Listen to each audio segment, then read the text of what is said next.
یہ گرفتاریوں کا عمل شروع ہو جائے گا. اوور ٹو عامر کیانی صاحب. عامر کیانی صاحب کی قیادت میں یہ 10 آدمی جو ہیں ان کا وہ نام اناؤنس کریں گے. جی بسم اللہ الرحمن الرحیم.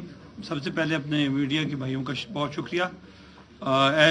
جیسے کہ واسق سارے ہمارے ایم پی اے ماشاء اللہ پنڈی سارا تقریباً تحریک انصاف نے جیتا ہوا ہے اور ہمارا 14 ایم پی ایز ہیں اور ہمارے 6 ایم این ایز ہیں وہاں یہاں پر. اور کل انشاءاللہ جیسے کہ لاہور میں آپ نے کل دیکھا کہ جس بھرپور طریقے سے پارٹیسپیٹ کیا لوگوں نے اور ہماری لیڈرشپ نے اور ہمارے اہم جو لیڈرز ہیں انہوں نے بھی کل گرفتاریاں دیں اور آج پشاور میں بھی ہونے جا رہا ہے. تو کل انشاءاللہ 3 بجے ہم کمیٹی چوک میں انشاءاللہ کمیٹی چوک میں آئیں گے اور جو اپنا طریقہ کار ہے یہ واسق صاحب فیاض الحسن چان اور دوسرے ایم پیز باقی ہاں جی انتظامات وہاں کریں گے. جازی خان صاحب ہیں, فیض اللہ چوہان صاحب ہیں, صداقت عباسی صاحب ہیں. یہ وہ لوگ ہیں جنہوں نے پہلے آپ ان کے نام گرفتاریاں دینی ہیں. راشد حفیظ صاحب ہیں, چودھری عدنان صاحب ہیں, عارف عباسی صاحب ہیں, چودھری ساجد صاحب ہیں. یہ ہمارے گجر خان سے تو ساری تقریباً یہ آپ نے بھی جاننا چلے کچھ ہمارے ایم پی ایز ابھی. اچھا آپ کا بھی ہے. اچھا کل میں چاہ رہا تھا کہ ہم ایک جو نام دینا چاہتا ہے اس کا اناؤنس کر دیں. ایم پی ایز اور ایم این ایز کا ساری تقریباً 14 ایم پی ایز ہیں وہ ساری ولنگ ہیں. تو چلیں ان کا سب کا ہی نام کنسیڈر کریں. پنڈی کے سارے جانے پہچانے ایم پی ایز ہی ہیں اور ایم این ایز موجود ہیں. انشاءاللہ کل 3 بجے ہم کمیٹی چوک پہنچیں گے اور انشاءاللہ اس کے بعد جو بھی 4:05 پر انشاءاللہ گرفتاریاں دیں گے. اور یہ ہمارے لیڈر عمران خان صاحب کا حکم بھی ہے اور ظاہر ہے کہ پارٹی سب کے یہ سب پرانے ورکرز ہیں, سب لوگ جو پارٹی کے لوگ ہیں اور انشاءاللہ سب ولنگلی آپ نے دیکھا کہ جن کا نام نہیں ہے وہ بھی اپنا نام دے رہے ہیں. تو انشاءاللہ کل ورکرز بھی تقریباً ہمارے سارے سب 200 ورکرز ہوں گے اور تمام انشاءاللہ فورس کے ساتھ انشاءاللہ وہاں موجود ہوں گے.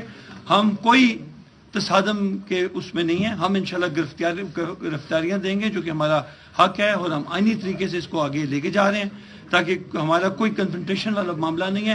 لیکن جو ہمارا حق ہے, جو عوام کا حق ہے, کیونکہ ہم ریپرزینٹ کرتے ہیں عوام کو, لہٰذا عوام کا یہ حق ہے کہ وہ آ کے الیکشنز کیونکہ ختم ہو چکی ہیں 2 اسمبلیاں ان کے الیکشنز کروائے جائیں. تو ہمارا تو کلیکٹیو ہے کہ ساری جگہ پہ الیکشن کرائے جائیں. بہرحال 2 اسمبلیوں میں آج جیسے شیخ صاحب نے کہا کہ سپریم کورٹ میں یہ کیس چل رہا ہے اور ایک پورا فل بینچ بیٹھا ہوا ہے. تو انشاءاللہ امید ہے کہ وہ اس کا بھرم رکھیں گے اور بدتر فیصلہ کریں گے جو کانسٹیٹیوشن ہے. تو اور سوالات ہیں تو آپ پلیز پوچھ لیجیے. Any 3 questions.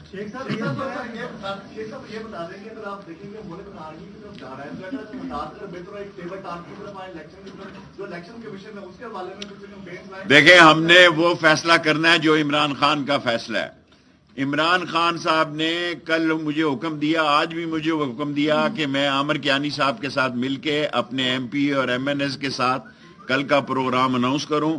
جو لوٹ رہے ہیں, جو ڈاکو ہیں, جو کہہ رہے ہیں کہ ہم اپنی گاڑیوں کو چھوٹا کرنے لگے ہیں, جو ایک سازش کے تحت رات کے اندھیرے میں اس ملک میں مسلط کیے گئے, غریب کا تباہ برباد ہو گیا, قحط آ گیا, غریب کے لیے مہنگائی قیامت بن گئی.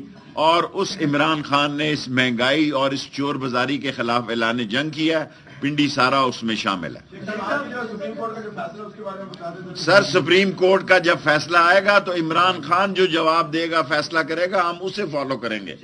سپریم کورٹ کا 9 رکنی جج جو فیصلہ کرے گا, پارٹی ایڈ ہم اتحادی ہیں, ہم وہ فیصلہ نہیں کر سکتے. مجھے 2 دفعہ انہوں نے کل ہدایت کی کہ میں کیانی صاحب کو ڈھونڈ کر فوری ہوں.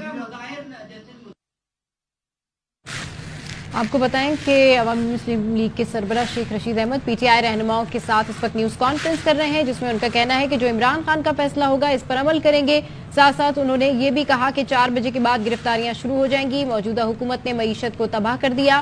عمران خان نے مہنگائی اور چور بازاری کے خلاف اعلان جنگ کیا ہے. تو گرفتاریوں کے حوالے سے باضابطہ طور پر ان کی جانب سے یہ پریس کانفرنس کی جا رہی ہے اور انہیں کہا گیا ہے کہ جو عمران خان کا فیصلہ ہوگا اس پر عمل کریں گے.